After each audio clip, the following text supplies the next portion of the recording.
I'm a man who believed that I died 20 years ago, and I live like a man who is dead already. I have no fear whatsoever of anybody or anything.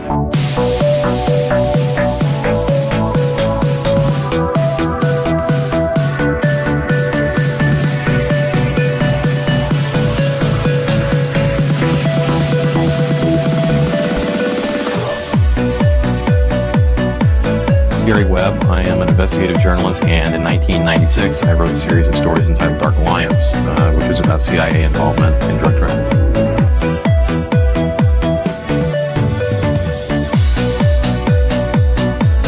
I knew a man who once said death smiles at us all.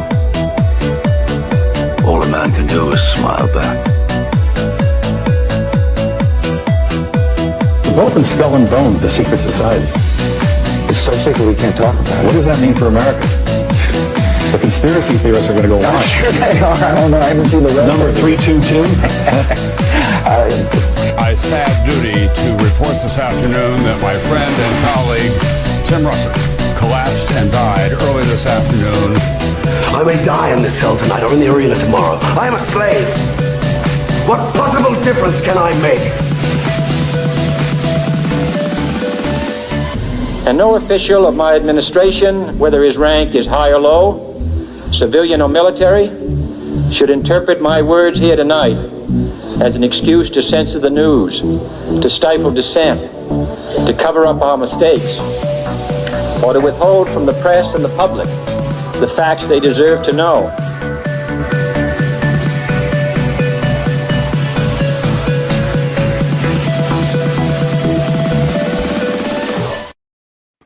Hello, welcome back to your favorite live weekly call-in conspiracy show. Hopefully we get the call-in up today. Sorry I wasn't here last week, but I am back. I even didn't do the morning dump this morning because I was feeling under the weather, but I wanted to make sure I was rested up for today. I'm feeling a little bit better. I think by the I'll probably feel sick in the morning again, but all I did was lay around all day, just rested, so that way I was recouped at least for this episode. I'm sure as hell not doing a 3.5 hour episode like y'all did last week, but hey, that when Daddy's gone, they go nuts, I guess. So hey, every now and then, I guess whatever, go for it. I mean, hell, you guys are welcome to do 3.5 hour episodes, but I'm going to bail about 2 deep. But I don't know. I don't know if your wife would appreciate if you're doing the reg, Austin. That one was for me. Honestly, I couldn't stop myself. I without you here to rein me in, I was kind of off the rails. But I think it was an enjoyable episode for sure. I had a good time. I got a lot out that I had been kind of desperate to present in terms of just information I had accumulated over the past few weeks that I couldn't get out on either whatever this is or on Already Dead, and I'm realizing now that I'm beginning to go on interviews and basically not talk about a single bit of information that they essentially originally brought me on to discuss. And this is again my personal plight, but it's something that I think there's measures I can personally take where this won't become too much of a problem. But yeah, it come has back to to the morning dump. Get your words out. I was talked about that. I've teased a little bit here and there, but I'm considering eventually. I'm going to do it, but I'm going to split up the brand, and Morning Dump will be its own channel and everything at some point. And I think I'm going to change it to the Daily Dump, and I would like to, whether or not I have other people coming or not, if I have like 1 or 2 other co-hosts that we can kind of swap around, like to make a 7-day a week thing. But you could kind of pick up as many shifts as you wanted. You could set your own hours. You could get your words out. Right. It is helpful, I think. It helps collect your thoughts. Mm-hmm. But yeah. Anyways, I do think it was useful for you when you had it when you were joining the Morning Dump back in the day. For sure. But yeah, and I honestly think a big part of what I do is I start to subconsciously rush because I'm desperate to get the information out, and I think I'm not considering obviously the pace that I'm taking, thinking through these ideas, and it's something that obviously I can improve on, but I did enjoy talking with Jacob and also just having conversations with the homies obviously that joined us on the show. But But yeah, there was this strange connection in that DOJ letter that references Julian Assange and the family cult, right, of the platinum blonde influence that what was it, Anne Hamilton Byrne or something, right? Who it was like this new age sort of cult that were supposed to become a part of the master race after right, this strange apocalypse ensues, and it just fits the profile of so many different right reference points that we can obviously refer back to in terms of like even just the Temple of Set. But this has been percolating in my mind's eye just because there's so much untapped and left on the table as far as just the Epstein files are concerned, and how much I feel like they're forever relevant.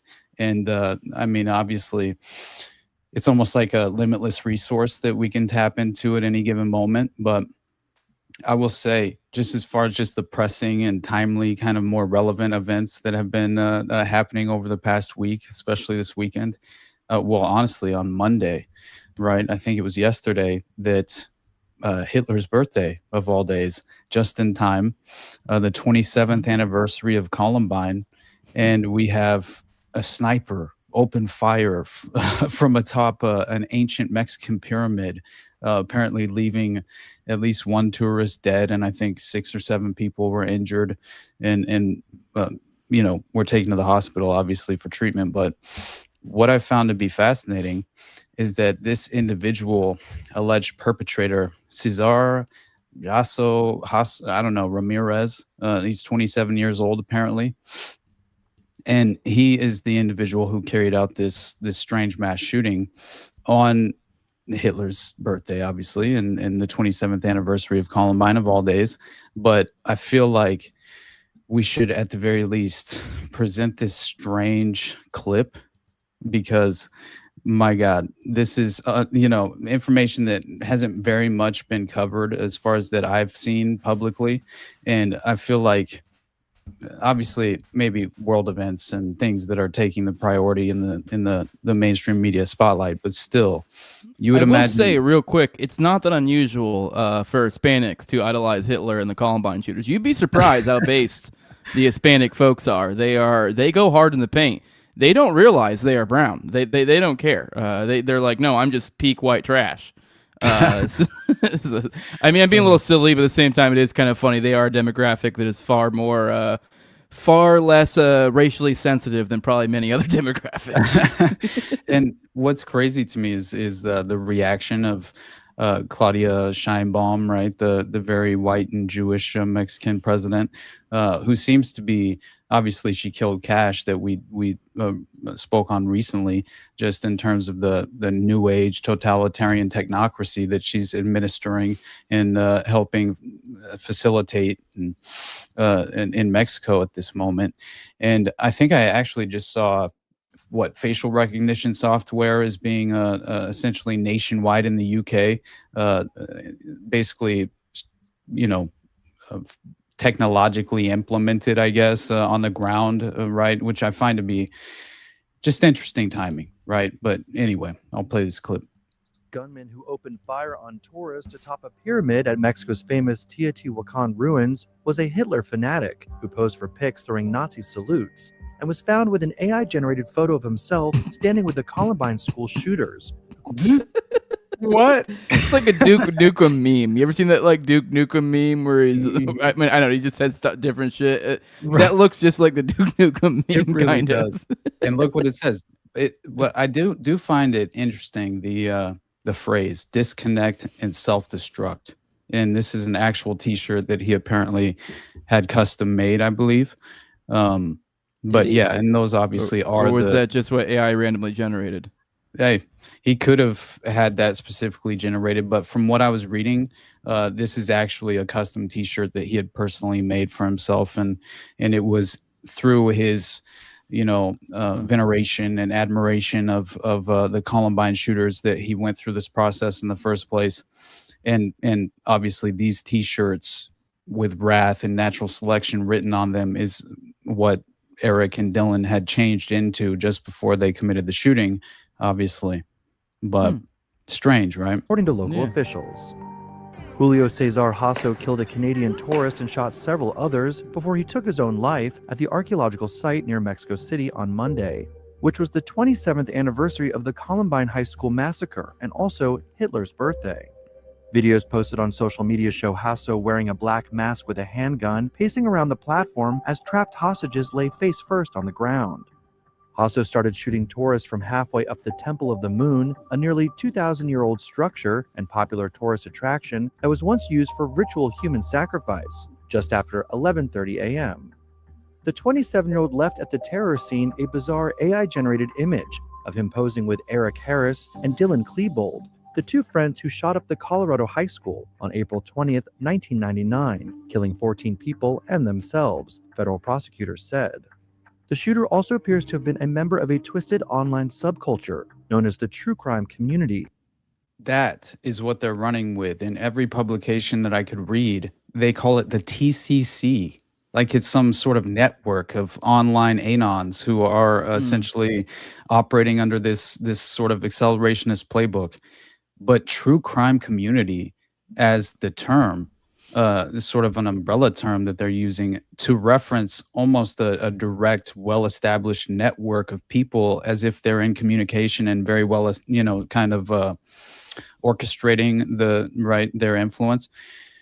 I find that just obviously hard to believe, right? And it's a strange kind of I think an over-exaggeration in a real way. If this guy is legitimately showing the signs that fits the character profile of the 764 group or whatever, right? Yeah. And he's a part of some sort of private servers that we should know of. Yeah, you never know. And I'm waiting for those details, but none of those details have been made public at all. So, anyway, they reference a few other things that he had on his person, apparently, when they discovered his dead body. Which glorifies school shootings, especially Columbine, according to the outlet. In the fake image with the Columbine shooters, Hasso is wearing a shirt with the phrase disconnect and self-destruct, which is associated with the community. Cops also found a brown revolver, a gray knife, and a bag containing various rounds of ammunition near the Mexican national's body after he turned the gun on himself during a shootout with responders. Authorities additionally said they found images of Hasso performing the Nazi salute, which he's been known to do since he was a teenager, Telediario reported. 6 Americans, 3 Colombians, 1 Russian, 2 Brazilians, and 1 Canadian were taken to the hospital. The youngest person injured was 6, and the oldest was 61, authorities said. 7 of those hurt were shot, officials said. It's not clear how others were injured, but tourists could be seen running for their lives in clips posted online once gunfire erupted. They said a few of the injuries apparently were from people who were overreacting, obviously, and just due to the kind of high impact event that was playing out, and just in regard to the shooting taking place. And so they overreacted and they basically fell as they were already climbing the pyramid when the shooting began. And so you already saw, I mean, that's very steep. So you could imagine, the physical toll of legitimately falling down that pyramid. You can't win. I have the high ground. But I mean, okay, shouldn't laugh. It's a mass shooting, but something about a mass shooting. I mean, the thing you just shoot up, but what? Yeah. Anyway, but the fact that this site is an ancient ritual human blood sacrifice.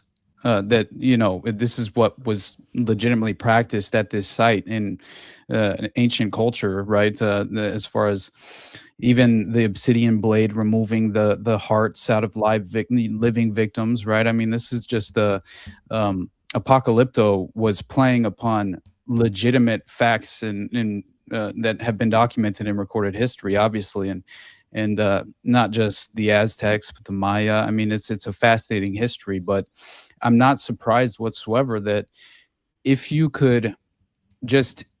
was in any way practicing this sort of occult ideology and philosophy behind empowering a ritualistic sacrifice, especially a blood sacrifice, on an ancient site such as this that has that cultural connection, you never know what this could represent, right? In context of his sort of belief system. And so I wonder, just knowing the date right? Knowing the timing of these ritualistic, symbolic holidays that are essentially prioritized to obviously engage in these ritualistic, or just blood rituals in general, then it's worthwhile in considering, right? Motives. On the date side of things too, I think that's interesting. It's 420. We had 419 as well. Was obviously the Oklahoma City bombing, and then Waco. And there was some interesting stuff. I'm probably going to dig a little bit of this in tomorrow. I don't really have much thoughts on it right now, but funny enough, looks like Kash Patel's FBI is targeting the SPLC right now, and then some of it's weirdly, surprisingly angling for some undue work they were doing for the feds or something, as if they were being which I find that to be particularly, kind of in the vein of stuff that was literally happening in 1995 around the Oklahoma City bombing. Exactly. There were all sorts of informants hovering around Elohim City. But I also find it, I don't know if maybe I'm reaching here, but I guess it's just, also a way to kind of mention a similar such thing that happened over in Israel, the West Bank today. So I don't know if 421 is one of these as well, but I know 419's historically, it's also like an occult holiday, I think, as well, or something. Yeah. There's 420 is as well. From what I studied with the Son of Sam, just to reinforce what you're saying, I think there's a range of days within a certain, it's like a week or something, right? Okay. Within a certain day of the solstice and things of that nature. That checks at what I'm getting at then. I bet you, I have a feeling 421 maybe I'm reaching here. Probably am reaching a lot, but I just at least think it's significant. And I'll tell you why. Apparently there was a shooting in Al Mughayir, which I guess is in the West Bank. 2 Palestinians, a kid were killed, and then some of the other kids were injured. There were essentially these settlers who came. It looked like they were like shepherding sheep or some shit. They were kind of like off in the distance, and they're like shooting from a distance at these people. They killed a couple people. Now I'll get into the date significance in a second, but here is you guys see right here. I'm cold. Yeah, you can see them literally shooting from a distance here. So you get an idea of like what is going on. They literally kind of came in from this like more wilderness area, or shooting towards like a school. So this is a school shooter, Shmuel. I can't even say that; it's so Jewish. Shmuel Wendy. He's a director of the Chomesh Yeshiva. This is who they ended up identifying the shooter as. Funny enough, I was reading up on this. Apparently, obviously this is a lot of this kind of very breaking-ish sort of info, so it may end up not being correct. But as is the tendency when it comes to the Israeli police, they did show up, and I guess I've seen it reported that they actually not only did they actually protected the settlers.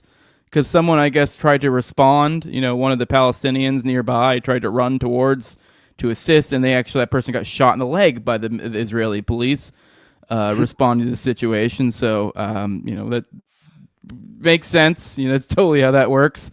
But, to the date aspect of it, apparently, here is the guy. He is on the left. So, for example, in 2019, the settler on the right here, there's another guy in this picture, Eliaf Levy, killed 38-year-old Hamdi Al-Nassan. Then 7 years later, today, one of the guys who was killed in that, the guy on the left in this very picture, Shmuel Wendy, killed the son of Hamdi, who was 13-year-old Awas Al-Nassan. So, I don't know exactly who that person is or the significance of it, but I just, kind of how... Even if this is unintentional, just something about even if there's a trauma cycle and just how these things ring. Like here he is sitting at some sort of event right next to this other guy who also carried out some sort of horrendous attack on Palestinians on the same date. And, was it, like I said, 2019. So 7 years ago, he did this exact thing and took out the father. And this guy, 7 years later, took out the son, sniping from a distance into a school. So, wow. Yeah. Well, that wasn't obviously intentional, right? Is what is the official narrative behind the this motivation? is just from today? I don't know. It's settler violence, so it kind of like here's the guy. Picture Right. says 1,000 words. Yeah. Oh, absolutely. So he's a settler he has I guess running one of the yeshivas or whatever, which I think are like the settlements from my understanding. So yeah. I saw someone say in the chat he looks like Ari Shafir, and I agree. Yeah. But with that, just as far as something that would dovetail in with that interesting story is you saw that Middle East Eye report, right, of the Palestinian detainees who were going on the record talking about the rape. bestiality. Yes, That's right. Dude. We haven't talked about that because I wasn't here on Already Dead last. Because I think it was around that time. But yeah, I've covered on the Morning W. It was wild. Just a ton of reports.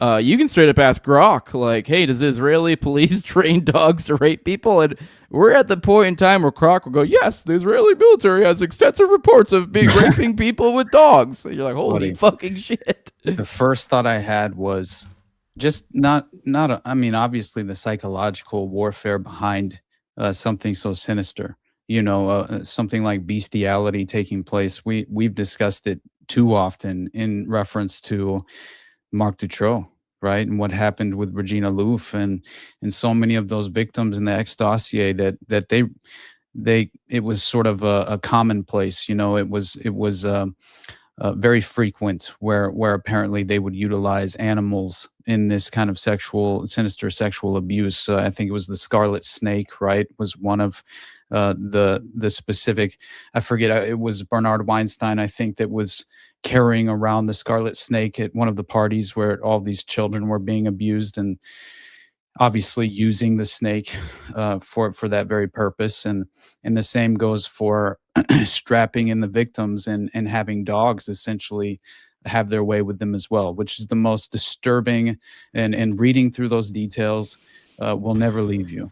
Right, that's something that stays with you forever, as terrible as it is. But yeah, and they were raped. One of the reports was a woman who was being raped, and then they were going to use the video. They blackmailed her with the video as part of this whole like systematic torture. God. So like, of one of the videos of her being tortured, raped, or whatever, that was what they're going to use, and they're fairly traditional culture, So something like that. It's awful. I mean, it's like that's something they're. I mean, you're innately going to be probably shamed of that to begin with. Now, also, you're in this honor culture. As a woman, you feel like you might be spoiled or something. So, there's just so much. It's just crazy. By the way, the phone lines are open: 1-833-722-DEAD or 1-833-722-3323. If you don't understand how to do the old numbers to letters trick, if you're not used to the way phones used to be. But by the way, we have one of our resident anti-Semitic experts in our private chat that chimed in. Apparently, he clarified what a yeshiva is. It's a Jewish religious school. So I would assume that little event they were both talking. I'd bet both of these guys were high up members of a yeshiva. So he is someone of some. He was a leader of a Jewish religious school. So that is the individual who then, which I don't know if you saw the clip of Chuck Schumer recently. Did you see where he just straight up fucking said it? Yeah, like he's just said it out loud, they don't believe in the Torah. The Torah says it's ours, and this is why it's ours. So this is why they will all until they understand it's ours. Right. So, you saw that guy and that Israeli soldier that was caught on camera smashing the head of the Jesus statue in southern Lebanon. I think Netanyahu originally came out like right after that went public and posted a statement basically where he says he's stunned and saddened by the image in which an IDF soldier was photographed taking an axe to the face of a torn down statue of Jesus Christ. And then today, it was like 4 hours ago, I saw the report that Israeli soldiers caught smashing Jesus statue sentenced to 30 days in prison. So they got their consequence. They're going to serve a month in prison where I'm sure they get to rape a Palestinian or something.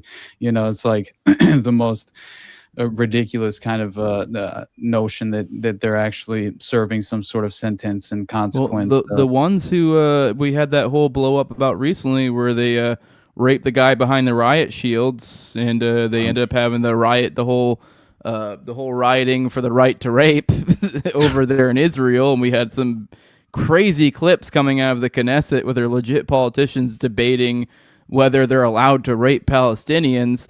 And those guys are back in service. They're just like, I think it was like a week or two ago that it was like, yep, we're back in service. They're back in there. And that's actually right about the same time that these reports came out that kind of like, oh, that was the vanilla shit that we got a little bit of a taste there. It is way worse than that and is systematic.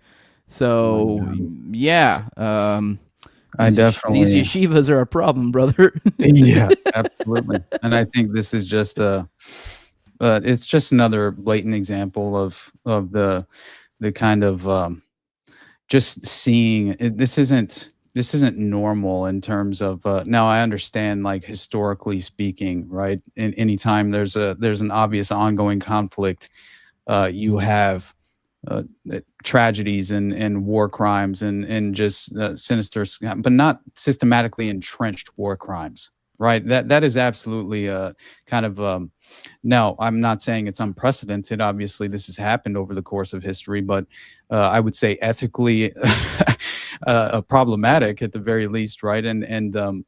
But yeah, I don't know. I think Netanyahu is just kind of I saw they had reignited the interesting investigation into him apparently, and so it's back on the table, and who knows what will come of that. But I think it was Miriam Adelson. You saw that clip that went viral, right, where she's like, if that ever goes public, I'll essentially they'll kill me, something to that extent. And I thought it was interesting, the reference of that. It was like around the time Tucker came out with the BB files, right, where and that was kind of drawing attention. But I did see.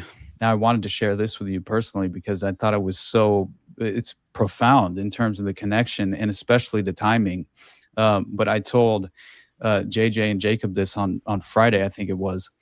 So it turns out, and I think honestly that how I was originally introduced to this specific connection was from the homie that tags us all the time on Twitter, right? No Lotus or whatever. And so it was in February 1988, and this is legitimate. Like I looked this all up and confirmed it, and I'll have to show you the pictures real quick on the screen because it was February of '88 when Epstein began managing the personal and business finances of Les Wexner, right? Now, this is the exact same month that the Wexner Heritage Foundation held a national fundraising retreat for donors in Palm Beach, Florida, titled Models of Ethical Leadership. The keynote speaker, of course, at this retreat happened to be one Bibi Netanyahu, which is just how in the fuck can you kind of conceptualize this? Hey, Melania said in Palm Beach circles, it's just very common to be socializing, mixing and matching. That's just how the groove is over there in the Palm Beach. It's whatever. Right. Yeah. Now, the models of ethical leadership. And if you look into this weekend retreat, you look at what they were focusing on. All right, this is their morning schedule, Shabbat morning service, the two rabbis speak. Then down here, the manipulation of judicial power. You have another professor, ethics and deception. What is different about Jewish ethics? A Mishnah study led by Professor Michael Chernick. The ethical dilemmas of kingship. So these are either professors or rabbis that are specifically presenting these kind of lines of interest in the strange event that was being hosted. So again, I just felt like looking into what they were specifically prioritizing, having this discussion on, right, it was worthwhile and kind of pointing out. So anyway. Not at all surprised. Real quick, on that note of kind of, I guess maybe not so much on the Epstein angle there, but did you see that Hungary, essentially, it was actually funny right around the time JD went to go completely bungle the Iran deal. It kind of looked like even more of a cuck bitch than he did before. He fucked up. He flubbed the bag over in Hungary because he had actually just been over in Hungary trying to usher favor for Orban for his election, and apparently he fell he fell big time flat. He's one of their pretty big, he's a pretty big Jewish, pretty big Zionist. So, Isn't that and he's where pretty corrupt. Go ahead. The new president that just took power. He said he'd fucking arrest him. And it's funny too. Apparently, the reporting, I guess Netanyahu claimed at one point that, oh yeah, he invited me to come down for whatever. But then like there's also reporting, but he's like, yeah, but like I guess there's almost the implication that like that's a complete misrepresentation. Like he did invite him, but like in the sense of like, come on over and we'll arrest you. That's so funny, it's the reporting, like the behind the scenes. It seems to imply perhaps that like Netanyahu misrepresented it. Like, oh, I got invited. And it's like, yeah, you did, but it's more of a funny like you got invited because if you come over, we'll arrest you. Because I guess this guy's all about anti-corruption and is like, I think they've kind of that's become synonymous on the world stage with corruption. And that's part of why Orban got booted out there, despite having this like overt, like the establishment of the world backing him to like a crazy degree. Like we had J.D. Vance literally, speaking to crowds for Orban, trying to get them to stumping for the vote. So like being like, oh, if you care about truth, American way, yada yada yada, you'll vote for Orban or whatever. And completely flubbed that up. So which probably for the better, but I just find it funny that we have. In the world stage, I mean, I really do feel like we have, while it does feel like nothing's ever really happening, in truth, everything is actually ratcheting up. But I also think the paradigm shifted, much like it did with the Russia-Ukraine war, in that we've kind of insulated and kind of created, essentially gestating new superpowers. And honestly, it's kind of, I don't necessarily want to root for Iran, but I definitely don't want them to get fucked up now because they've essentially displayed to the world what controlling the Strait of Hormuz can do. And if what Israel wants occurs, Israel will have control of the Strait of Hormuz. So not only will they be a deranged nuclear power, they will have access to like one of the like main veins of oil and commerce in the world. So could be a fucking problem. Yeah, no kidding. But I definitely, what that reminds me of, just as far as the geopolitical chess match and how they kind of push these pieces around and play the game of the violent coup d'etat, overthrowing regimes and things of that nature, nation building or regime change operations, obviously. But it reminded me of, so I went back through these details regarding Jonestown through the lens of what you had introduced me to and we had discovered in our series with the Shalom Project, right? And because if you remember, what you had introduced me to was the Colston Westbrook connection to being involved directly with the Shalom Project. I think I heard that from Jacob, actually, if I recall correctly. Dude, maybe I'm wrong. It's a fact of life for sure. I think Jacob was obviously on that show with JJ the other night, and I brought this up as well because I found just in terms of this quote that I found from letters from Donald Cinque DeFries, right, that essentially referenced directly to that of Colston Westbrook. And if you remember, Donald DeFries is the individual who ran the SLA, right, which was an obvious cutout, the Symbionese Liberation Army, after his time at Vacaville, where he was obviously experimented upon through behavioral modification experimentation programs that were at Vacaville and very well established there through the California State Prison Complex, who were basically, they had been infiltrated, but through a negotiation project, they were well aware of this fact. It was just covert, right? It was a clandestine operation. So you had CIA operatives who were infiltrating the California State Prison Complex and them staffing Vacaville Penitentiary as basically prison guards, right? But in reality, they're active and operating domestic CIA agents who are essentially, operating in this strange kind of plausible deniability, clandestine sort of playbook in a way, right? That they're trying to exploit. And what was interesting is that I go back through and I see that there's this letter that had basically a few different letters. And this was referenced in a book, right, that had been written by this private investigator, Hadley, I believe was his name. And he was the individual who's Lake Hadley, I think was the name of the PI. And it was really up to him because no one was honestly investigating this case. And obviously, it connects to the Patty Hearst abduction, who Congressman Leo Ryan himself says was directly a victim of MK Ultra driven underground, and that she was victimized by those very same sophisticated techniques through the CIA's underground operation. So I find out that citing these letters from Donald Cinque DeFries himself, basically he says while he was at Vacaville in 1970, he was recruited by an alleged CIA operative named Colston Westbrook to lead a behavioral modification experimental unit. DeFries began operating as a double agent for Westbrook and the CIA and for the California Department of Corrections and the Bureau of Criminal Intelligence and Investigation. So the fact that he legitimately said that in his own words in a letter is very just like eye-opening to me. This was the conclusion I already had essentially come to, right? But this is obviously further reinforcement and kind of a direct line of credibility, in my opinion, to this being the reality.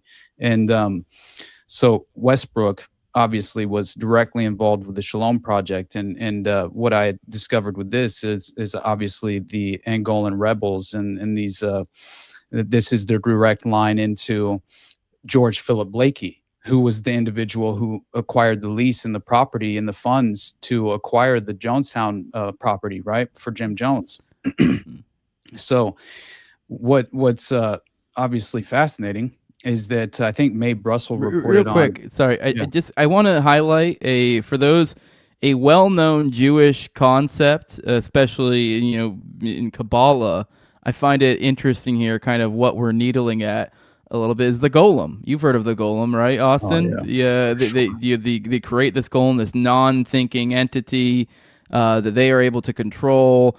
There's a little bit kind of almost like a tale to it, like a kind of a theme throughout Tales of Golem. I think even like the supposed one that was created or whatever, is that like if you don't turn it off at night or something or whatever, it's the idea of like accidentally creating something that runs amok. Like a lot of people equated it to things like AI, but it's also like things like runaway, like trauma cycles, stuff like that. Like these, creating, if you're trying to create these, I don't know, Manchurian candidates, is that not the same thing as kind of like a golem? This thing that you have a tenuous control on, that if you aren't diligent, can easily get away from you. I don't know. There's something to that, I think, a little bit. But go on. 100%, man. I mean, that was in the I've referenced it a few times, but the Project Monarch article written by Ron Patton, I believe was his name, where he talks about all the 149 various sub-projects of MK Ultra and kind of traces it back through, the evolution through the Anglo Alliance, the Anglo-American establishment of the Pilgrim Society, obviously being heavily involved with the Society of the Cincinnati and things. But the point being is that all of this was very much integrated by these secret fraternal organizations and the Alpha Lodges of Freemasonry, and all of these connections were essentially kind of they were all sort of overlapping, right, in terms of organized crime syndicates, as we've seen with the French Connection and the Sicilian Mafia, right, being heavily involved. It's just another example of how this is kind of like they coexist in this way to prop up the network and facilitate it and clearly remain hidden from public view, obviously. But what you just reminded me of was obviously there's this strange portion in that article where he talks about the butterfly being the symbol of corrupt flesh and the angel of death, and it goes Mangala basically using this Gnostic artwork to portray crushing the butterfly. And I had actually gotten hit up by someone who I very much appreciate every time she's reached out to me, because she seems to be in this field of just the scientific field of psychiatry in a way, right? Just understanding it from a scientific viewpoint. And I found it interesting because she's always trying to basically expose me to the scientific perspective of dissociative identity disorder. And I found, it's it's amazing and very valuable. And I hope to God that I can have a more long form conversation with her at some point, even if it is just privately, so I can kind of understand it, a little bit more for myself. But she reached out and she mentioned the Jesuit proverb, right? Of give me a kid at 7 and I'll tell you who the man is. And I thought that was fascinating, just in itself. Yeah. And then it goes on to reference DID requiring childhood trauma to occur before the ages of 7 to 9, around then, right? And these traumatic events essentially prohibit the mind from going through the natural process of solidifying into one core sense of self. I never really thought through it in that way, right? Which it makes all the sense in the world, right? It derails the natural process of the core self and identity materializing consciously, right? And especially for you to like legitimately reflect on it with an internal dialogue and understand. So this is how they can essentially separate through and create the altars, is through destroying that natural process at this specific evolution of the mind. It's a little bit of a horizontal concept here, but kind of going back to the Kabbalah. The Kabbalah gets really caught up in the idea of, I guess you could call it like word magic. And you can kind of crudely understand this to kind of be the idea of like how did God, even in the normal Christian understanding, he spoke things into the world. Like he spoke, through his words, he created the world. So it's kind of the same idea. They think that that words have power, and so that they're trying to. And I think, as I was thinking about the golem too, kind of the story of how the golem runs amok. There's like one story. I think it's like life and death. I forget what specific fucking language or whatever it was in, but essentially there's like written on the golem's forehead. I think it's like life or something to like wake it up, but like. The idea was he's supposed to be like fucking gremlins or whatever, never past whatever, always turn it off at night or whatever, rub off the thing. And I guess the idea is like they rubbed it, changed the symbol to where I guess because it's kind of like close, and so it became death instead or something like that. I'm totally probably butchering this, but either way, the idea of the words, and if we are talking altars, we're talking. What did they always say? Trigger words, so that is totally. Yeah. I mean, I think there's something to that about like speaking things into existence, having, the word, the power over things through the power of your will, your voice. So I don't know, there's something to that. I think that's interesting because that is like, I don't know, I'm totally I feel like we're almost just word associating here, but I don't know, maybe we're stepping in something. You tell us, our resident anti-Semitic expert in the private chat. You guys are missing out if you aren't patrons. I will say that it was within that context of I believe the Kabbalistic tree of life is mentioned in the programming of the altars, and basically they essentially have internal programmers which oversee as gatekeepers as far as the altars are concerned, which is apparently the way they reference the programming. And this is obviously when Ron Patton kind of leans into the notion that this could potentially be demonic possession, right, in a real sense of the word. And if you think this through, which is fascinating to me. But anyway, basically saying that you have the internal images, right, of the if just knowing that what's the process where, like in Eyes Wide Shut, right, where obviously they pull your eyelids open and they force you to watch these what are the images called that are racing through essentially and supplanting subliminal messages. Yes, subliminal. Thank you. Yeah. The subliminal messages is essentially what they were utilizing in Eyes Wide Shut, obviously, and then we know that's a part of the process as far as the techniques they utilize. And so, knowing this, obviously, I think is important. And then the notion of these internal images, basically, that victims and survivors are allegedly,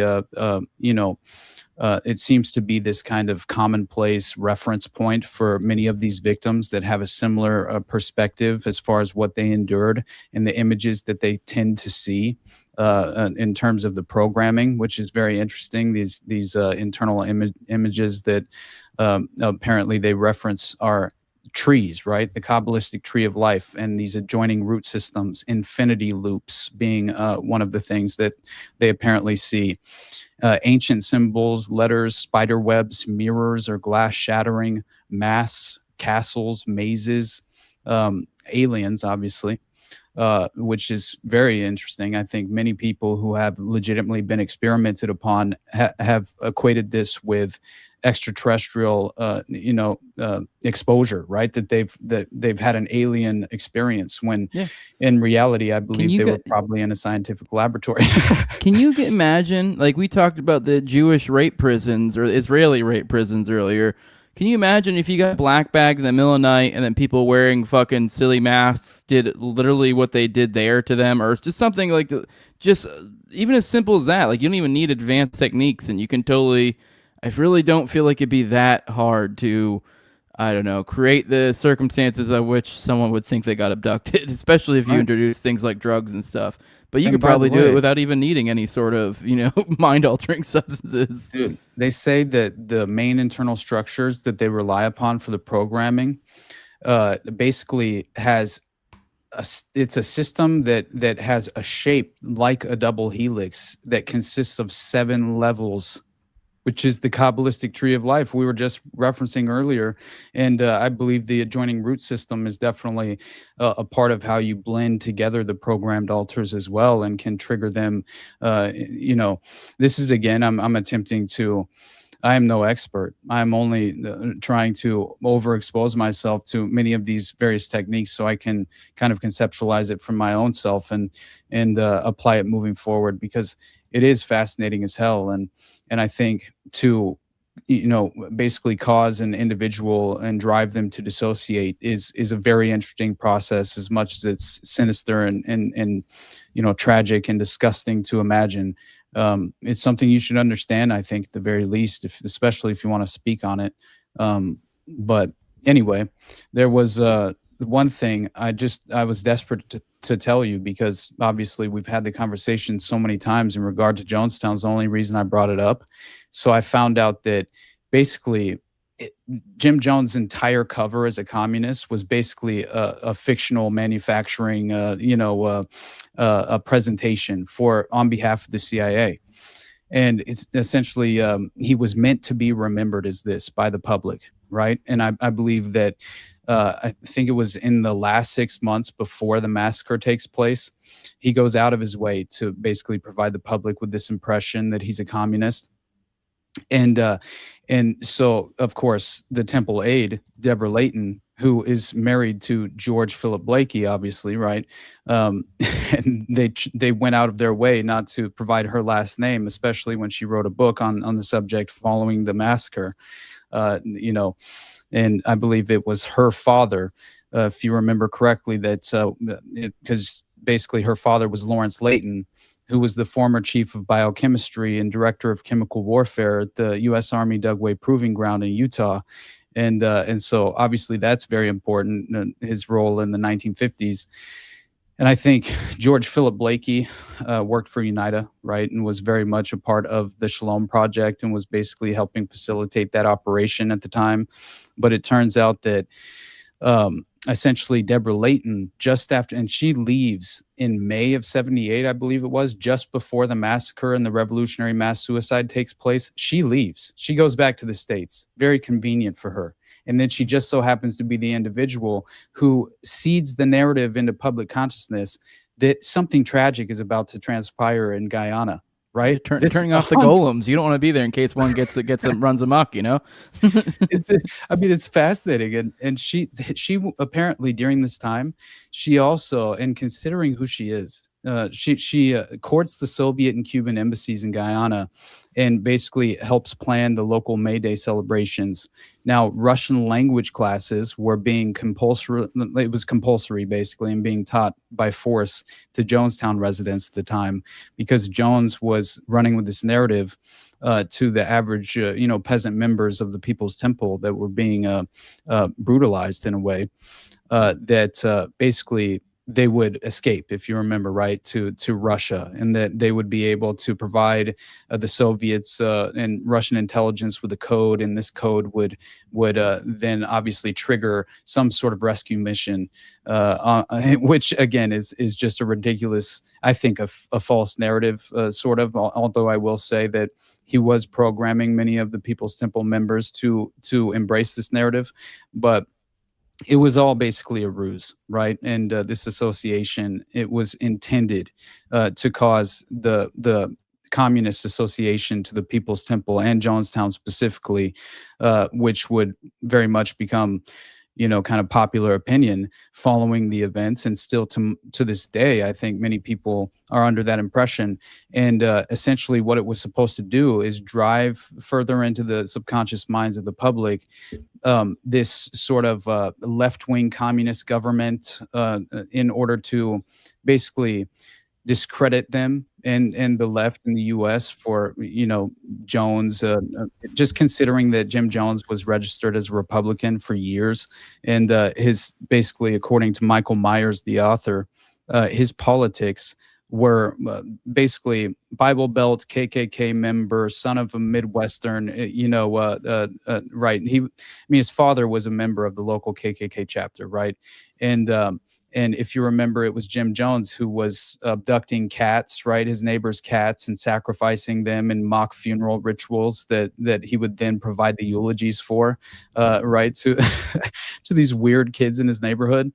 But yeah, obviously that's fascinating. But what I found to be extraordinary is the proof of gladio concept, which is playing out in this context. And apparently Guyana, and we mentioned the bauxite mines that were geographically in proximity to the property in the remote jungles of Guyana.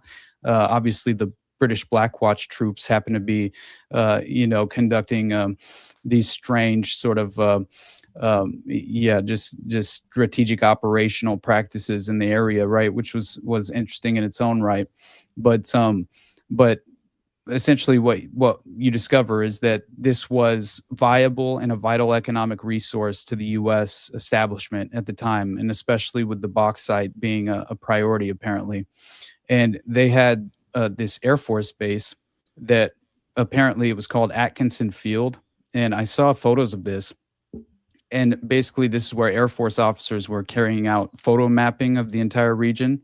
And it turns out that Jim Jones was tasked with recruit by the agency, and it legitimately names his boss at a certain point and who he was essentially being handled by directly, which was a CIA officer. And this was as early as 1962. The massacre doesn't transpire till 78, right? And this is while his congregation is still in Indiana. They haven't even gone to Ukiah yet. So they're not even in California at this point. And he's telling his congregation that he's basically helping impoverished citizens and, in South America. And if you remember, there's like a one sentence brief aside that, oh yeah, by the way, he had traveled to Guyana once before whenever he was down in South America that time. Right. And so obviously you pull back, or you just pull that thread a little bit. And it turns out he's sent there to recruit and train a group of Black Guyanese mercenaries who were to incite race riots and labor strikes intended to cripple the current government, which was Jagan's government at the time. And he was supposed to use his doctrine of racial integration, what he called his rainbow family, obviously, to essentially instigate these race riots. Which the rainbow family that you're talking about, like he almost had like a caste system. He like the underlings of which were mostly black, and then you had I forget what he called them. There was like the something guard. He had a name for them. You might remember. Brigade. Red Brigade. I was gonna say Red Guard, but I know that's something else. That's years of lead shit. So the Red Brigade, and that was like his elite crew that kind of, I guess you could say, his staff, administrators, security, yada yada yada, and they were kind of seemed like to be a lot of past military Green Beret-ish kind of guys that so kind of looking at it, knowing that site was also the same place they ran Operation Shalom that Westbrook was at, that ended up being the guy running the SLA over here in the United States, the most obvious front group ever. It kind of starts to look a little bit like something else is fucking going on here. So, 100%, man. And it was basically described as the perfect disguise that Jim Jones had manufactured for the agency, that would essentially not only instigate the race riots, but the People's Temple would provide the necessary missionary cover, as well as obviously becoming this kind of interesting conduit to filter money from the U.S. to the Guyanese rebels. So this this is long standing as early as 1961, and anonymous donations at the time were streaming into his Indianapolis church, right? And for being forwarded to Jones, who was distributing the money in any way he felt was necessary, obviously, and this was in order to plan the civil disturbances in the region. This is the Gladio playbook, man. I mean, beyond a shadow of a doubt. And he tells his Indianapolis congregation that it's all in order to feed the poor. His immediate supervisor, in order to coup d'etat Jagan's government in Guyana, was CIA agent Richard Welch, is his name. Now, Richard Welch would later be assassinated in the mid-1970s before the massacre takes place, after becoming the CIA station chief in Greece. Welch is the individual who originally introduced Jim Jones to Forbes Burnham, who was apparently the CIA's candidate. Now, this is upon his arrival in Georgetown that this is already orchestrated. It was in February of 62 that this sort of Gladio years of lead, inciting domestic destabilization and labor strikes and things of that nature, really began to go. I mean, full steam ahead at that point, right? Green light, go. And they were burning down cinemas, restaurants owned by East Indians, attacking pro-Jagan politicians. And this is when Jagan himself is forced to declare a state of emergency and call in British troops to allegedly quell the disturbance, which obviously was essentially his regime was overthrown in a very short amount of time following this. And it was basically a CIA whistleblower in a diary blew the whistle, right? And Philip Agee or Agee, I'm not entirely certain how to pronounce it, but I've referenced him many times, I think, not only in the Jonestown context, because he's been kind of like a very interesting, reliable source from within, right? Who kind of shed light on the operational practices of the agency. So take it for what it is. He's a CIA dissident, but he wrote a book, right? I believe Inside the Company, a CIA diary is what it's called.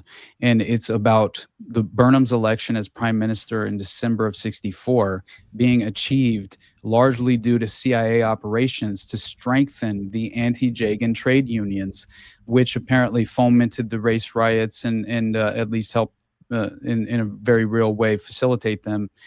And also removed the fear that Jagan would turn British Guyana into another Cuba, apparently, or something is what they claimed the cultural reaction was in a way. I don't know, but it was like until 1985 that Burnham was in charge, right? Forbes Burnham until his death at that time, and I believe this is when he was obviously working on behalf of the CIA as a puppet the entire administration throughout his time as dictator, and this was in no way an opposition to capitalist imperialism on the world stage as we were intended to believe, right?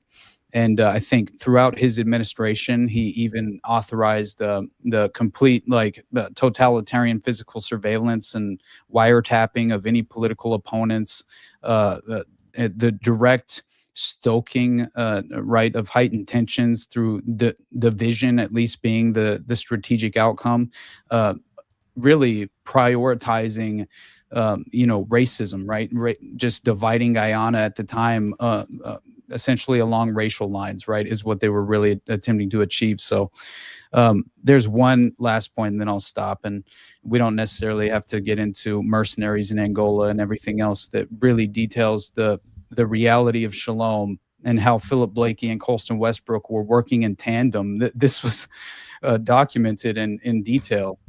But you see, basically there's this fascinating quote All right, and it's in regard to a speech from 1966, and this is just before, obviously, within 2 years, you have the out and out priority targeted assassinations being hyperactivated, especially within the domestic U.S. You have MLK, Malcolm X, RFK, all being unfortunately, gifted, right? Just this sort of, obviously you already know the assassinations that took place, but the point being is that the timing of this is interesting. And apparently the speech was given at the University of West Indies by Chetty Jagan, right? Who's this former leader of Guyana. And this is while he's accusing Burnham of being a stooge of Uncle Sam during this speech.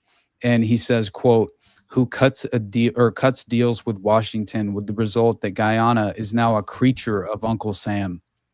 And I mean, just knowing, and we talked about this on our series, obviously Burnham's wife, I believe it was, and the deputy prime minister named Ptolemy Reed, they both were among the very first people who responded at the scene of the People's Temple Agricultural Project in Guyana when the Jonestown massacre took place. And when they returned to the capital, they had $1 million in cash, jewelry, and gold, essentially, that they had taken and seized from the buildings and also the dead bodies as well. And so this clearly was just this hyperactivated Operation Gladio at the time that I think was really kind of a glimpse into what Condor became, right? As far as just realizing the Pinochet government and what Colonia Dignidad was. This is Colonia Dignidad, right? This became, I think, so many of those bodies that were just accumulating with the rising death toll and claiming the medical examiner Leslie Mutu can't count and the Guyanese officials were inept. They took the opportunity full force, and this wasn't just tying off loose ends for the American MK Ultra operations and things of that nature that were being overexposed, but this, I also believe, became some sort of concentration camp, prison environment for any dissidents or political dissidents in Guyana to effectively be tortured and potentially even programmed or killed, right? So at least that was the case in Colonia Dignidad, is mass death. So I would not at all be shocked if that was sort of a commonplace status quo playbook, operationally speaking, in kind of fully exploiting Guyana and Jonestown for what it was, Yeah, I mean, the more we look behind the veil, what the fuck's going on there, looks like there definitely was some wild shit. But with that, I think we're probably at a good spot to go to intermission. I can already see some of the patrons ready to come up, have some interesting topics. Apparently there was a suicide in the UFO community on 420, so I'm interested in that. We also got our resident anti-Semite, I think, might join us too. So looking forward to what we get into in the after portion here, talking to the patrons. And then whatever we're not able to get to in the main show, we'll probably shoot the shit with them in the after show which is only for patrons. So pay up, pours, whether that be to me or Austin. But with that, guys, we'll see you in a few minutes. Enjoy this beautiful bean footage, this intermission from our great producer, Jacob.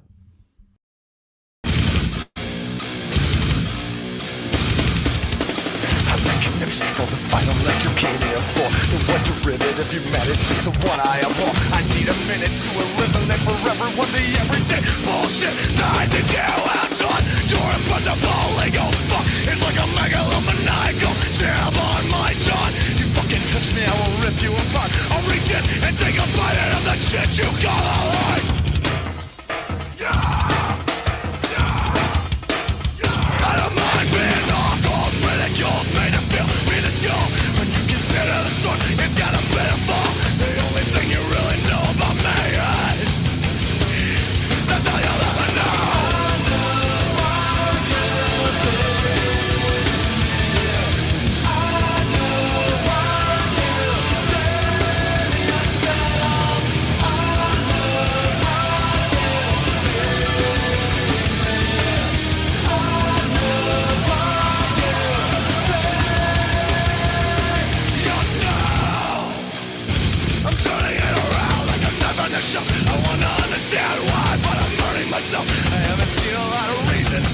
it, I can't just drop it.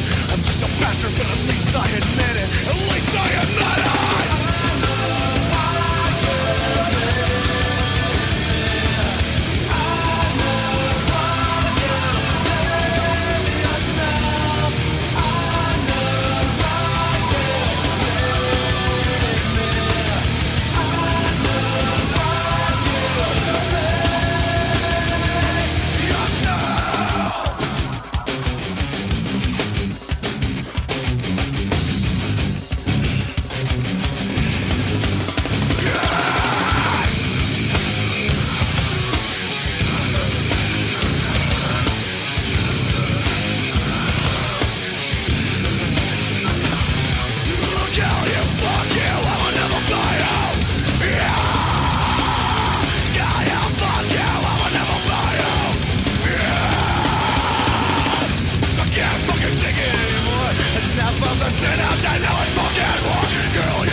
We're back, bitches. I don't know why am I on the other side now? Give me. All right, put it back. No. There we go. All right, that was weird.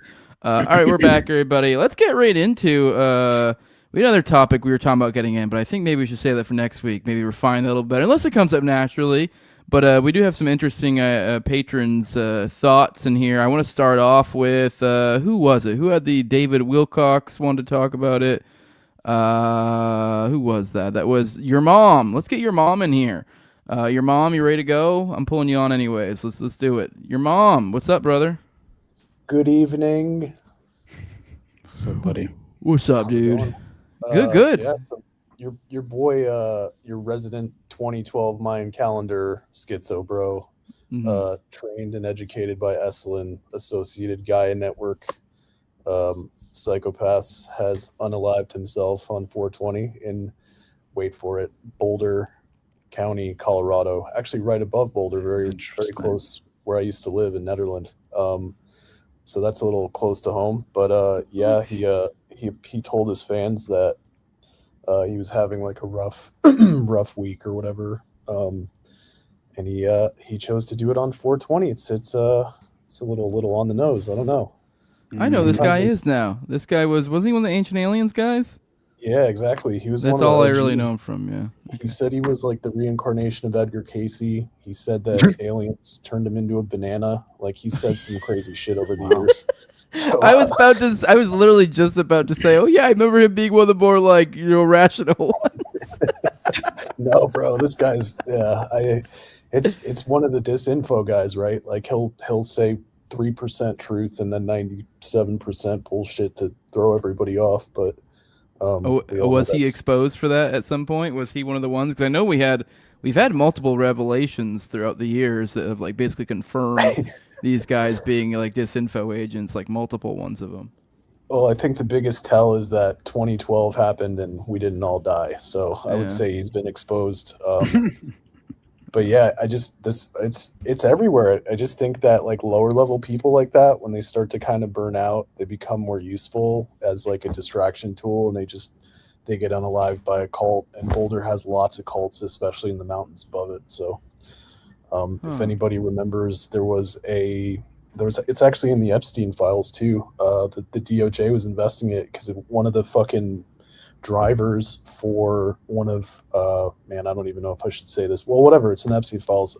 One of Mitt Romney's relatives was a young person in the Boulder area, and apparently a chick that he was with overdosed, and they got rid of the body right above Boulder, and that one of the guy that was posting the shit on 4chan like posted the grid coordinates about where the body was buried.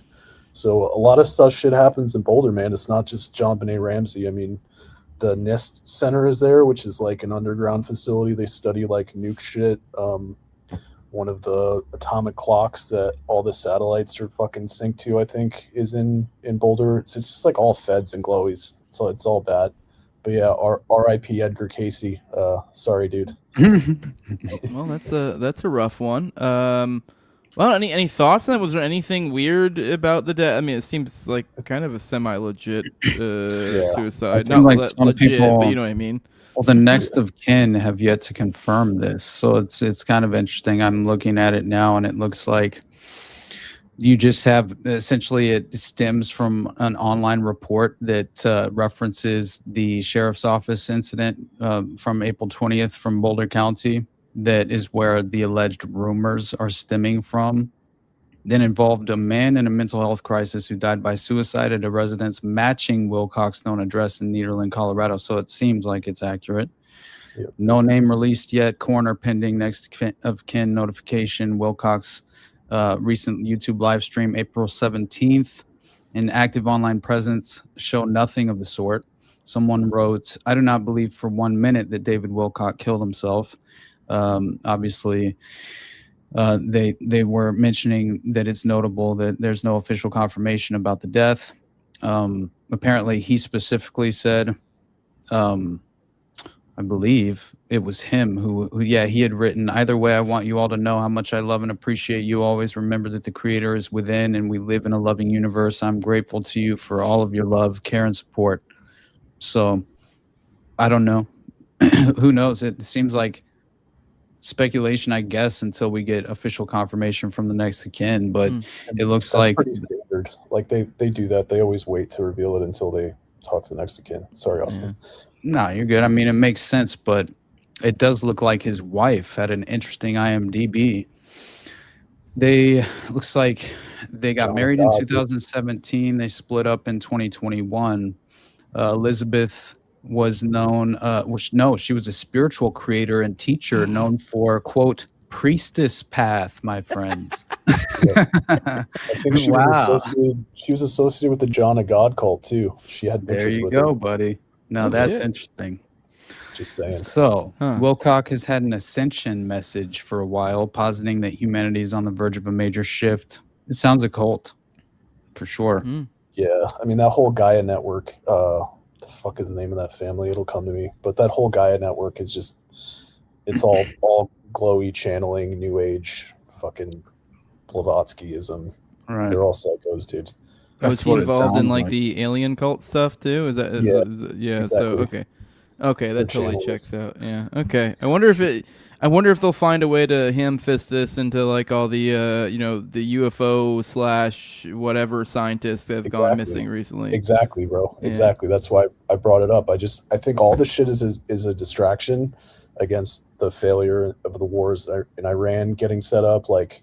And I just think these lower level actors, like eventually when you're starting to fade, you're just more useful as a temporary distraction.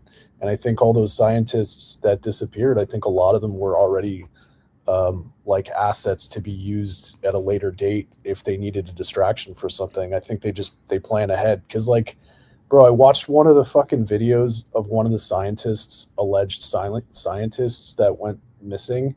And she's talking about like anti-gravity shit. And she's not speaking in a way that you would think would be consistent with the scientists. Like somebody that's educated can explain the theory and like put it out there. And she's talking about how it got released 4 times and they got visited by men in black suits and shit. Just like, dude, this is all propaganda bullshit. It's all distraction tech. Like, yeah, I feel like it's just ramped up. So that's all I had to say. Shout out Bobo. We miss you, brother. Keep pushing. You're almost out. He's working really hard for his family right now. So shout out Bobo. Hell yeah, Bobo. Work hard, brother.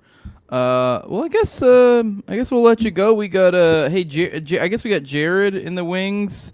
I don't know if he's gonna. Are you good to join us, Jared? I'll just go ahead and try to bring you up. I don't know if you are there or not. All right, we'll kick you off now. Your mom. Appreciate you joining us today. Fuck the feds. Brother. Fuck the feds for sure. Man, definitely some thoughts there. But I don't know. I guess I don't want to get too deep into some other stuff. I think there might be something to those people, but now that I think about it, it does sound like kind of a Hollywood tale. But all right, let's bring Jared in. Jared's at work right now. Oh, well then who the fuck else is coming on? I guess we could bring him back on. Jared, you made it sound like we're gonna go on. John Black, did you want to come on? Otherwise, I guess me and you, Austin, we can talk about. You had some ideas about Steve Bannon and tying this into some 17th, 18th century French stuff, the Epstein files.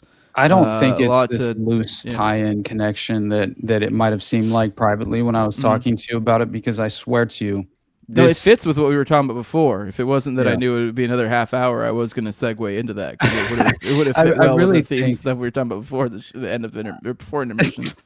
I think I could efficiently do this, honestly, and it wouldn't take too long at all, because legitimately the only thing that would take any time is the newspaper reference, which I do think is just very worthwhile, especially understanding this kind of again, the cultural impact, right, and the influence of this legitimately being systematically entrenched and extending into modern day. And as far as I believe, this network is one and the same. And I believe they practice fundamentally the same sort of occult ideology as far as the ritualistic child abuse that they engage in, and especially the interesting component of legitimately, just as far as essentially deflowering a virgin, right? Being of the utmost priority as far as what they were practicing at the time, which I do think is relevant as well as to the Epstein network, which I find interesting. The concept of the blue butterfly, obviously, and the baby making factory at Zorro Ranch, and the harvesting of the eggs in some of the female victims, and also the concept of, if you remember, Regina Louf having her child taken from her while she gave birth in a torturous environment where they're actually abusing her while she's giving birth. Then they remove the child and they take her away from Regina, never to see her again until a few, basically, I can't remember if she was 3 years old or if she was still an infant. I can't recall her age at this point, but I do think it was 3 years, if I remember correctly. But either way, she hadn't seen her child since she gave birth. And it was at the ASCO factory of the films where allegedly she was being abused. And if you remember, basically her abusers were saying, if she passed out due to the level of abuse and torture she was enduring, then they would essentially punish her by sacrificing her recently born child, infant child, in a ritualistic a snuff film, right? Which is exactly what Regina Louf referred to the ASCO factory as, is the factory of the films, right? And it wasn't only Regina who made this claim that this is where they were systematically operating the snuff enterprise for the Dutroux network. But so this is, I think, very relevant. And if you remember, we had talked about the Ninth Circle, right, which was this sex-sacrificing cult that ties in the Vatican, the disappearance and abduction and ritual sacrifice of Emanuela Orlandi in, I believe, the summer solstice, June 22nd, 1983. And what's interesting is that it was in the DOJ files that I had mentioned. Obviously, Epstein is corresponding with Steve Bannon. And he mentions this secret satanic society, right? In this interesting communication, an email, I believe it was. I have it right here, actually. And Epstein encourages Bannon. He says to come to him, right? That was the context. You will have to come. Stay 8 to 10 days. If you're going to play here, you'll have to spend time. Europe by remote doesn't work. Lots and lots of FaceTime and hand-holding. Steve Bannon responds, abandon hope, all ye who enter. And then Epstein responds, ninth circle. So now, instantly I thought Ninth Gate, Roman Polanski, we went into this, right? The occult symbolism involved in this. But then I discovered this direct connection to the court case, the international court investigation into Pope Leo and his complicity in this ritual murder of children and disappearance of Emanuela. And it turns out that you had legitimate police protection for this, apparently, and young children were going missing in the Vatican gardens constantly. This was so frequent that you had this over emotional reaction. It wasn't an overreaction, obviously it was genuine and necessary, but you had this emotional reaction in the public at the time because the peasant class were just losing their children right and left in Vatican City, and the Vatican Gardens specifically being a hotspot for this abduction process to take place. Now, apparently, it was within the recesses of the subterranean chamber in the Vatican where they were performing this initiation rite ceremony, where each of these popes for generations had been sworn into this ninth circle child sacrificing cult through blood ritual. So, what's and again, if you consider the ninth stage or the ninth level of Dante's Inferno, it's treachery. Right. And I discovered this. I felt that was very interesting because I believe Dante's referenced specifically. And if you look into this case of Emanuela Orlandi, we're talking, never solved, right? An unsolved case, still a cold case over, 4 decades, basically. And we have involvement of potentially international terrorist organization who initially tried to take credit for the abduction of Emanuela, but in reality, it turned out to allegedly be sort of like ISIS taking credit for any kind of mass shooting attack or something that transpires on U.S. soil. It seems like this, right? But it turns out that there's a possibility that a serial killer was involved. You have basically the Vatican covering up a sex scandal that involved what they refer to as ecclesiastical figures. And so again, this is a major plot that I think even the brother of Emanuela Orlandi claimed that he consistently and still to this day is under the impression that the Vatican never admitted as much as they were aware of, and basically the Vatican always remained and maintained strict silence over this case and denied any accusations of involvement or anything such as this.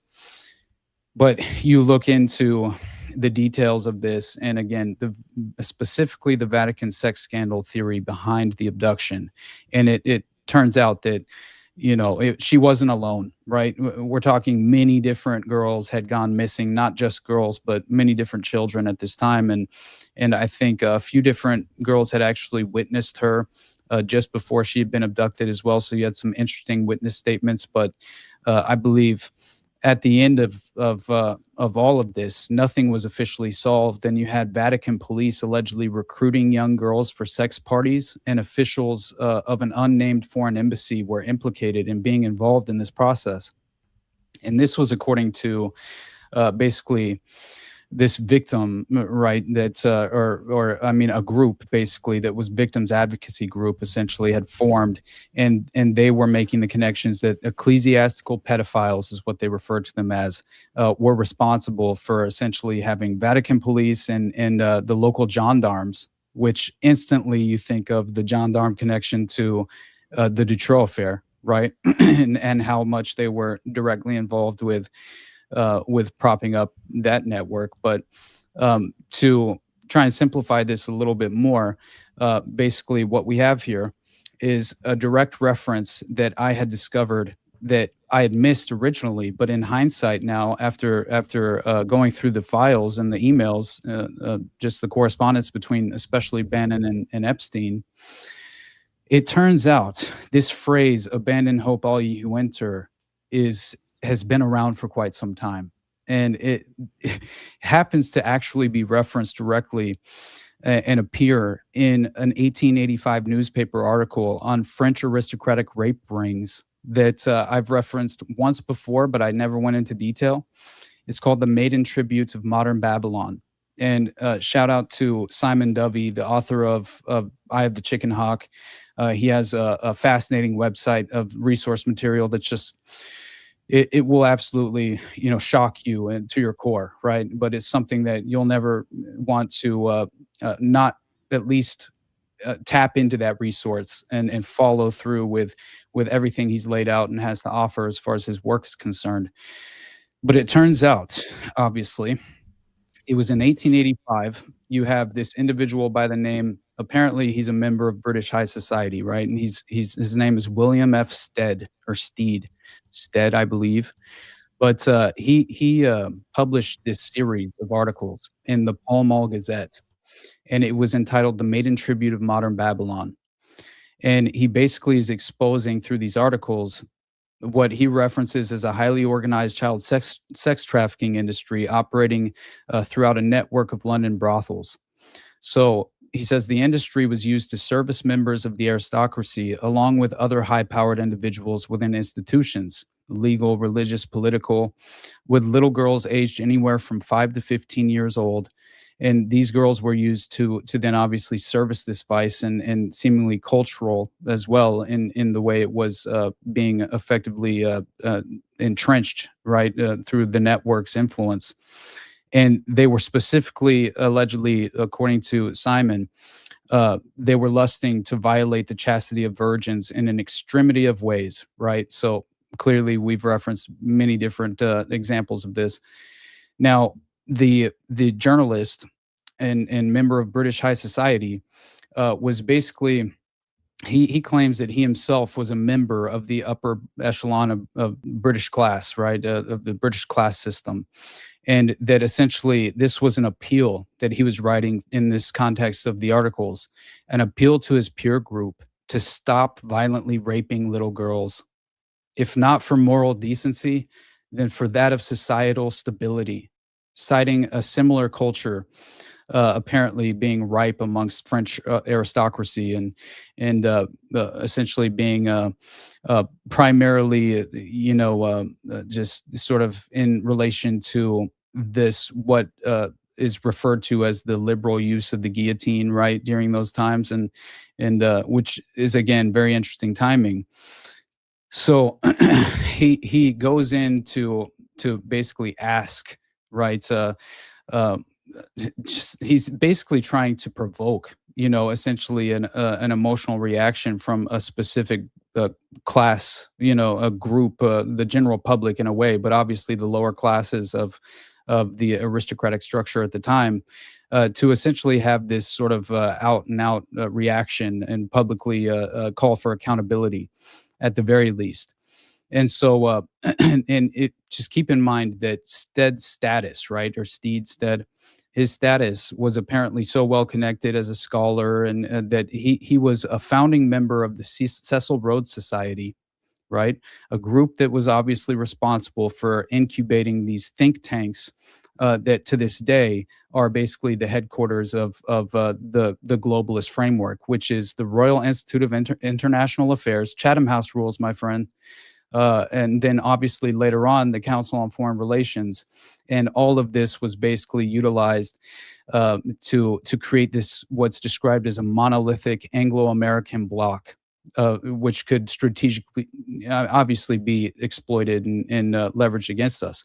So this is the final point in the very end of this presentation of this information, because I do think, I know it's long-winded and I apologize, but dear God, it's one of the most fascinating connections that I stumbled upon. And this all came out of Sam just having this kind of a side comment last night on whatever this is. And I instantly brought up the Maiden Tribute of Modern Babylon because he referenced Modern Babylon. And What is referenced in this article? It says the maw, and remember the myth of the Minoan myth of the Minotaur was a direct reference point in this context as well. And the long form of these articles is very worthwhile in exposing yourself to. But this is kind of the just most important reference that I thought worthwhile. The maw of the London Minotaur is insatiable, and none that go into the secret recesses of his lair return again. After some years wandering in this palace of despair, for hope of rest to solace there is none, nor in of milder pang, save the poisonous anodyne of drink. Most of those ensnared tonight will perish, some of them in horrible torture. London's lust annually uses up many thousands of women, who are literally killed and made away with living sacrifices, slain in the service of vice. That may be inevitable, and with that I have nothing to do. But I do ask that those doomed to the house of evil fame shall not be trapped into it unwillingly, and that none shall be beguiled into the chamber of death before they are of an age to read the inscription above the portal. All hope abandon ye who enter here. That's the inscription above the portal of the sacrificial chamber that's being referenced in the context of the maiden tribute of modern Babylon. If the daughters of the people must be served up as dainty morsels to minister to the passions of the rich, let them at least attain an age when they can understand the nature of the sacrifice which they are asked to make. And this is the final point. And that crime of the most ruthless and abominable description is constantly and systematically practiced in London without let or hindrance. I am in a position to prove from my own personal knowledge, a knowledge purchased at a cost of which I prefer not to speak. Those crimes may be roughly classified as follows: the sale and purchase and violation of children, the procuration of virgins, the entrapping and ruin of women, the international slave trade in girls, atrocities, brutalities, and unnatural crimes. And this is, again, the report that was basically on this secret commission, basically, and essentially written by William F. Stead in 1885. So thank you, man. Honestly, I'm sorry that it was long-winded, but dear God, do you not think that is one of the most extraordinary things that you've ever even heard, especially with the direct reference point to the communication between Bannon and Epstein? Didn't you say there was a ninth circle reference in there or something? Yeah. And I just, obviously that was a part of the reference that Epstein responded to. Abandon hope all ye who enter. Ninth circle was Epstein's response. And yeah. And all right. Well, I just wanted to touch on that. Now we've talked a little bit about Kabbalah. We'll bring it right back to that. Tying all these concepts together. You talk about ninth circle. Most people think ninth circle of hell. Well, in the Kabbalistic tree of life, usually how it's visualized, it's by circles that kind of connect to each other. And I believe there's 9 total, I think, or something like that.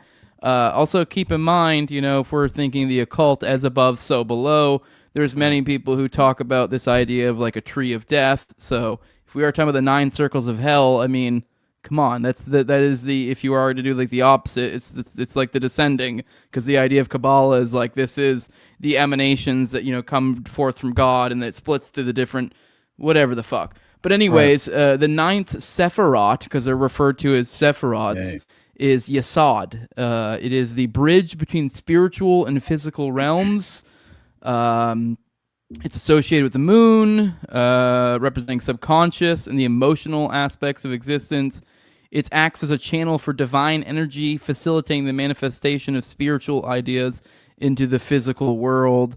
It's often viewed as a source of dreams and imagination, linking higher spiritual concepts to tangible reality. So I don't know, I thought that was worth mentioning if we were trying to think of what its inversion is. Perhaps no, Sephiroth, right? Is the main antagonist in Final Fantasy VII, right? And he was always one of my favorite villains that in the game series, especially. I played like 7 and 8 specifically were my favorites when I was a kid, and the guardian forces I've mentioned before, right? Quetzalcoatl, Shiva, these various deities of ancient religious context. You also have to consider that basically Sephiroth, there's a quote of what he essentially, his character represents in the game series. There was one soldier named Sephiroth who was better than the rest, but when he found out about the terrible experiments that made him, he began to hate Shinra. And then over time, he began to hate everything. And I just thought that's kind of interesting philosophically in terms of how you could apply that, kind of interesting sort of just in terms of his building block for his character and the perspective that he represented, right, in a real way. That gaming series was legitimately Illuminati confirmed, in my opinion, and tapping into the occult in many different ways. So the fact that Sephiroth is even a character is fascinating, but I do think the fact that he was created, right, and by experimentation process and then grew to hate the individuals who were responsible. It's just interesting. Connecting that into mind control and the Kabbalistic ancient Jewish mysticism and the levels of potentially DID being associated with the Kabbalistic tree of life and the interlocking root systems and what they described it as, and it makes a lot of sense, right? And I'm not at all shocked that revelation of the method exists in childhood pop culture, right? But anyway. Well, Austin, you ready to get out of here? You want to get a little more time with your wife today as opposed to last week? I'm so tired anyway. I did that show super late last night and then woke up this morning and did like 2.5 hours with the Rabbit Hole podcast, like super early for me. And I had to end up apologizing because I went so schizophrenic. I was just like, I'm too tired to not pull myself back. And yeah, it was interesting, but it was a good time, and I always appreciate her. But I'm ready if you are, brother. Let's do exhausted. It. Yeah, we need to get you set up with a daily show. I'm telling you, it'll help you keep your thoughts in line. You only have to bite off 1 or 2 a week, especially if we get a few people, maybe me, you, Jacob, or something like that. I don't know, just spitballing ideas. We have quite a while before we do that. But hey, might be good to have you join here sometime soon. But, I would love to, buddy. With that, guys, no, actually, I'm not going to end it. But Austin, where can people find you at? Yeah, I mean, you guys definitely the Underclass podcast and obviously the Patreon is the best place to support me. I think we just today posted episode 53, so it's getting up there already. Honestly, I'm pretty proud of it. It's definitely been a surreal experience, and I'm very grateful for all of my shows at this point, and the relationships that I've cultivated along the way as well. So I appreciate all of you, and I love you, brother. Love you too, bud. For those who want to support what I'm doing, leave a like, share, subscribe, comment, leave a 5-star review on iTunes or Spotify. You can find the show on YouTube, Rumble, all the major audio podcatchers, Twitter as well. On Twitter, that's @TowerGangJose. Everywhere else, just search No Way Jose. You'll find it. And if you want to support the show the best way you can do that with money over at patreon.com/NoWayJose2020. The lowest level is $2, gives you access to early episodes. I try to do about 1 to 2 of those per week. Try to keep about 3 to 4 behind the paywall at any given time. You also get access to the ad-free RSS feed. You get access to Telegram. You get access to pre-show, post-show, which we're about to go to, and video calls on this show right here, Already Dead, which is on Tuesdays at 9:30 p.m. Eastern. I go a big shout-out to my sponsors, which is the highest level of my Patreon. It's a big thank you for their support of my previous Ghost Entire Gang at Learn to Toad, also at Brigadies, at ZOVRCK, at _InvitZeal, Tim Tull, at Jolly Klebo, big fan of the show, Torme, at Wayne Tackis, One Undercover Kids, No Free Lunch, Jack, Mark Vestibule, and Jacob Wintergrad of the Biblical Anarchy Podcast. With that, guys, we're going to get out of here. We're going to go hang out with our patrons in the after show, talk to them about esoteric religious concepts. It'll be a fun time. Join us next time and stop being poor. Give me $2 or Austin 3 because he's a Jew. We'll see you in the next one. Love you all. Bye-bye.